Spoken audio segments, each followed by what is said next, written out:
So let me start off by saying welcome to our presentation on green pods. What we're going to do here, we're going to explore how to make Kubernetes deployments more sustainable, environmentally responsible, all while maintaining performance and efficiency. So, sorry, we have to make it fun. If you saw us talk at KubeCon before, this, instead of being a cost buster theme, we're now the carbon crusaders for this event. And our mission is to defend the planet one pod at a time. So my name is Antoinette Mills. Today you can know me as the Optimizer. And I've had about over 20 years plus, I'm not gonna give you my age, but shepherding transformations and achievements through the cloud in various roles. Too lengthy to mention right now, but excited to share some of that expertise here with you today. Hey everyone, I'm Rachel Leakin, Dr. Scale for today. I've been in the industry for about 10 years doing cloud, Kubernetes, working with a lot of folks here in the audience, so glad to be here today. All right, so why do green pods matter? So let's look at the environmental impact. Data centers currently use about 1% of global electricity, which is a pretty significant amount. However, Kubernetes clusters often run at less than 30% efficiency, and this indicates a large gap of efficiency that we can address. But beyond the environmental impact, there are clear business benefits to optimizing Kubernetes deployments. These include cost reduction and regulatory compliance. Basically, by making our pods greener, we're not just helping the planet, we're also improving our bottom line for our customers overall and for ourselves, while also staying ahead of potential regulatory requirements. So our proposed Green Pods framework offers a comprehensive approach to improving sustainability of your Kubernetes deployments. Our target goal is about 40% energy reduction and 50% improvement in resource utilization.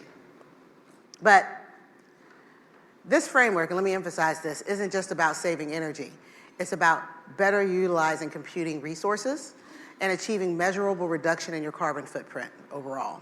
And again, I would highly recommend you actually review our Cost Busters presentation from KubeCon as well to complement this. By implementing this framework, we estimate that we can make strides reducing the environmental impact of our Kubernetes clusters. And Rachel is also going to go into a little bit more detail, but this is just a high-level review. So what you're going to see here is to improve, as with all things, we first need to measure. And there are several tools available for measuring your cluster's carbon footprint. This includes Kepler, and that's where the tongue-tie things happen when you don't drink coffee. Kepler, Cloud Carbon Footprint, and GreenFrame. These the key metrics to focus on includes power usage effectiveness, carbon usage effectiveness, and resource utilization rates, as well as energy proportionality. And basically, again, it's crucial to establish a baseline analysis looking at energy consumption patterns, workload energy profiles, and all this while considering the energy mix of different regions where your clusters might be deployed. Thanks, Antoinette. So as Antoinette kind of laid the framework out, right? All of these things, how do you tactically attack your cluster, right, with this? So we're gonna talk about couple of ways to do that. So first, let's just start off by reducing, waste, right? Start with your software. How many of you have actually started software and thought about, designing your software and thought about, let's make this energy efficient? A few, that's good, thank you for that. You're already doing your part. But yeah, start with the software, design it using efficient languages. I won't get into the debate of which language is more efficient. That is just a whole nother talk and discussion. But think about using efficient languages from the very beginning of your design. As well as if you're refactoring your application, again, once you refactor, how can you best use the most efficient coding language that you wanna use? So another way is, again, there's also green software patterns and principles that helps you do that. So there's a whole, and as me and Antoinette have been looking into this and working with this, right? There's a lot of stuff already out there that give you that head start. So leverage the patterns that are already been designed and also create your own, right? That's another part of this. But again, start thinking green early. So another thing that we forget is build these checks into your pipelines. How many of you have thought about doing that? Okay, thank you. You're already ahead of the curve there. So yeah, think about building the checks into your pipeline on efficiency from the very beginning, as well as check your pipelines. Some folks are running pipelines for an hour, and you're like, do you really need to do this for an hour? Can we shorten that time? Because that is compute resources that you're using and possibly wasting.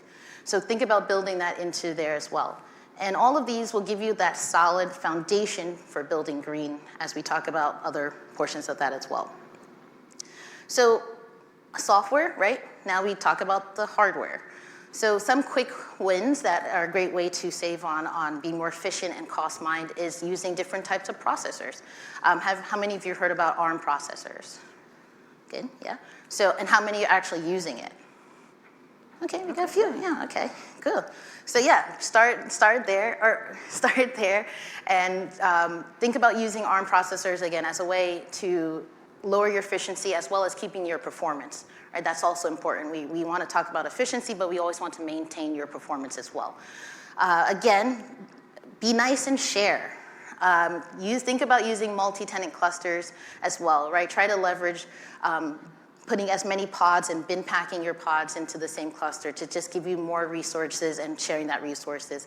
And speaking of sharing, try to share your GPUs. Make sure that your models are using your GPUs efficiently as well. We know with the rise of AI and Gen AI, right, a lot of folks are using GPUs now, and they're not building their models, and they're not making sure that their models are using the most of their GPU resources. So use something like GPU time slicing or GPU sharing to make sure that your applications are using your GPUs effectively across all your workloads. So now we've talked about the software and the hardware. How do we move forward? You got to start measuring this stuff, right? We talk about, hey, you could do all these things, but you actually don't have your baseline to actually understand what do you need, what areas you need to improve. So one way is Prometheus, as you probably have all used Prometheus, but have you looked at using custom exporters, right? So think about creating your own custom exporters that focus on energy efficiency, carbon awareness, right, integration, so just for your particular application. So we'll talk about what else is out there, but if you need to build your own, go ahead and do that as well. Oh, you're doing time, cool. So one of those projects is, you build your own, but there's also Kepler, which is an open source project. How many of you have heard of Kepler?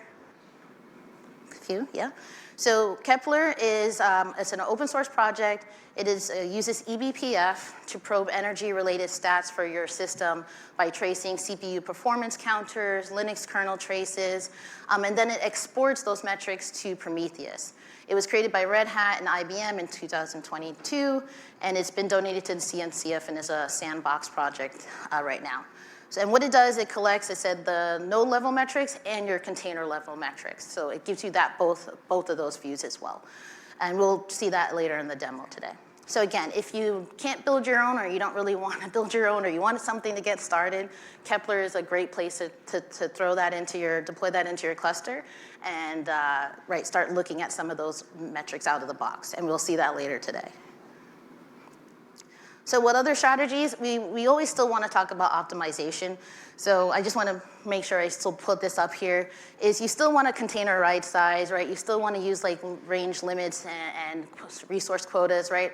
All these focus mainly on cost optimization, but it also still serves as a granular way to control your resource allocations, right? Hence, it's still more on the cost, but it still has environmental sustainability goals as well for controlling your energy efficiency, right? The smaller the pod, the more lightweight, right? The more control you have over your environment, the better you can actually control how much energy that you're emitting. So it's really a win-win situation for both your business performance as well as your environmental responsibilities.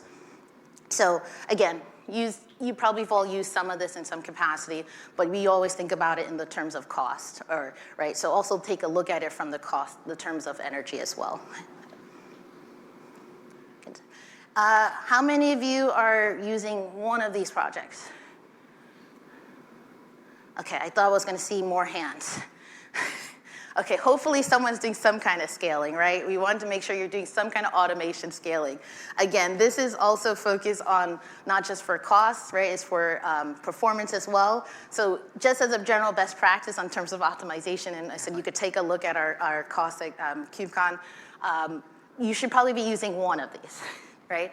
But in terms of how do you use it for efficiency, we have a couple, I'm gonna point you to some of them. We have KubePredict, which is an AI-based predictive scaling based on Prometheus metrics.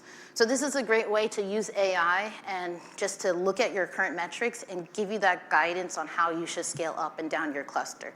Again, this is great for performance, it's great for optimization, but it also helps, what I said, with efficiency. So you know, hey, I'm not scaling when I don't really have to be, again, wasting your resources.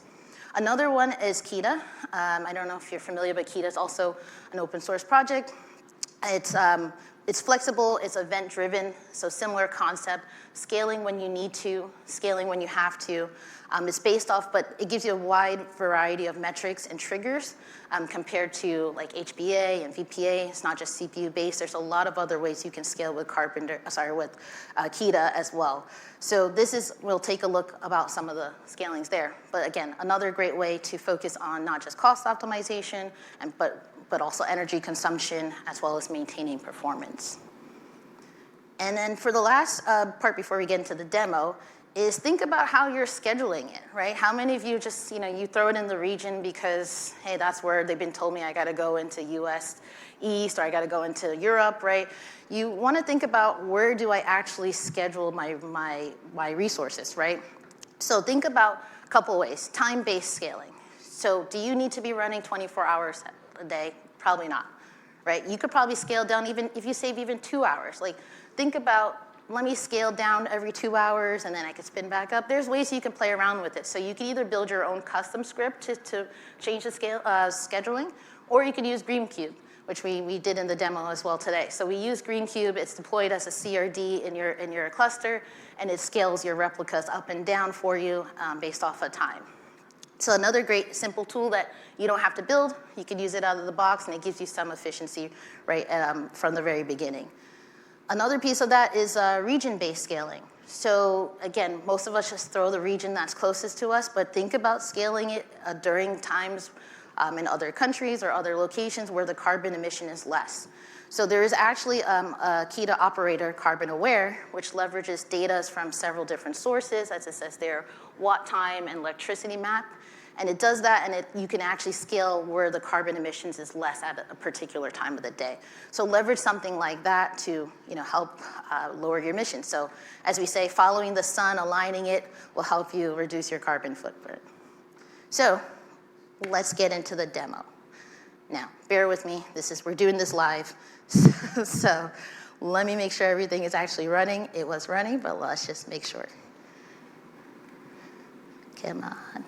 Cool, all right. So, Are they able to? What I've done, I'm gonna move it over in a second. Let's do this. Hopefully they can see it. This way? There we go. Now I can't see it, but it's fine. You can see it right here.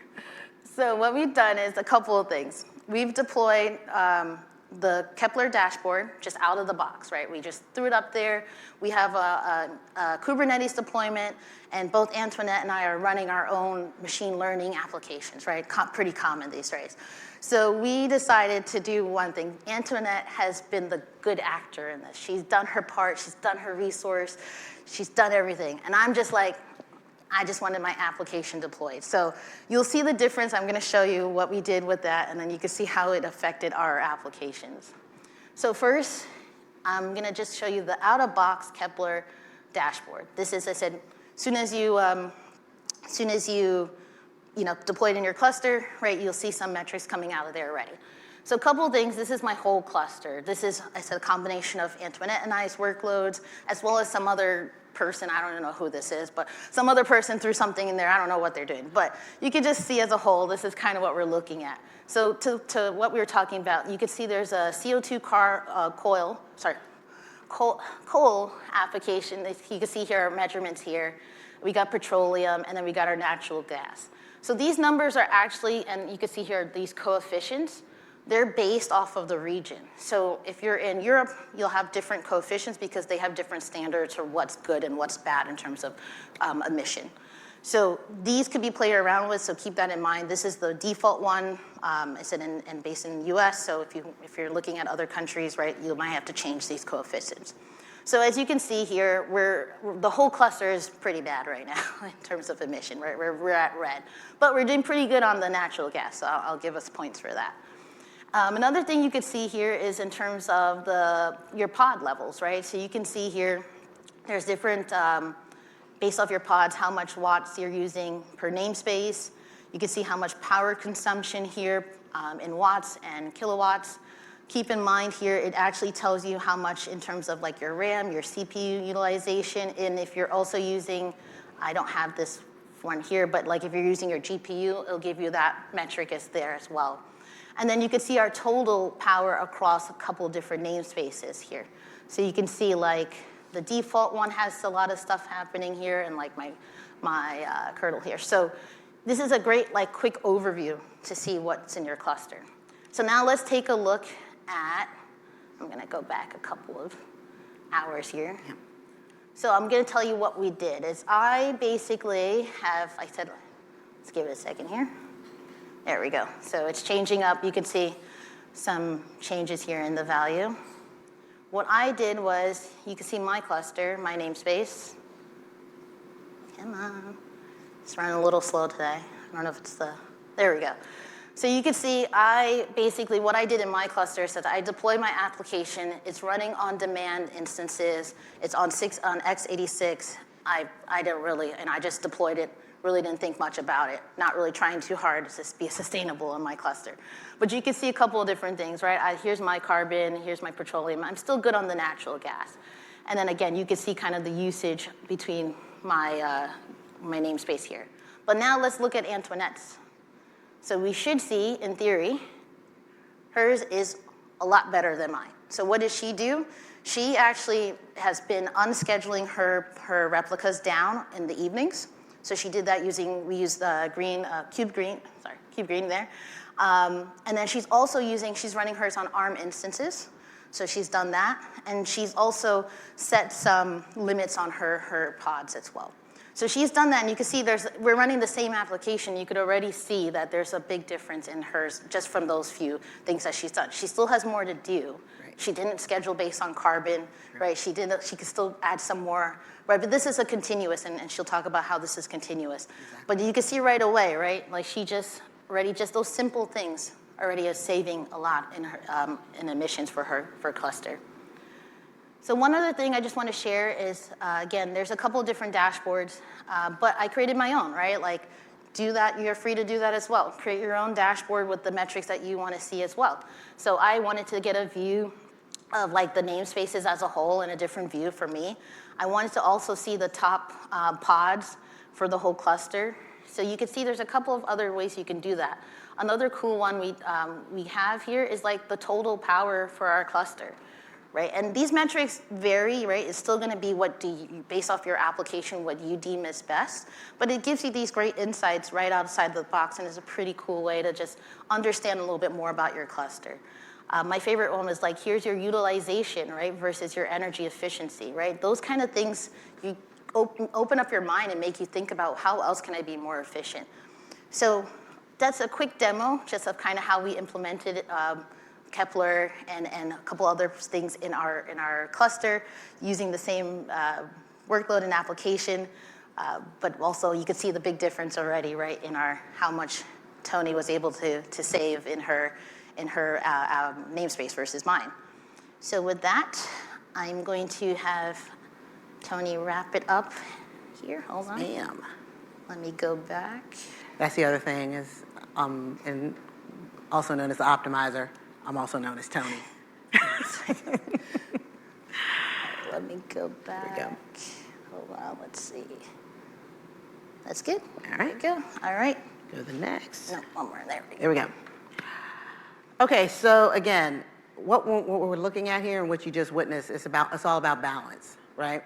So balancing performance and sustainability, it's crucial.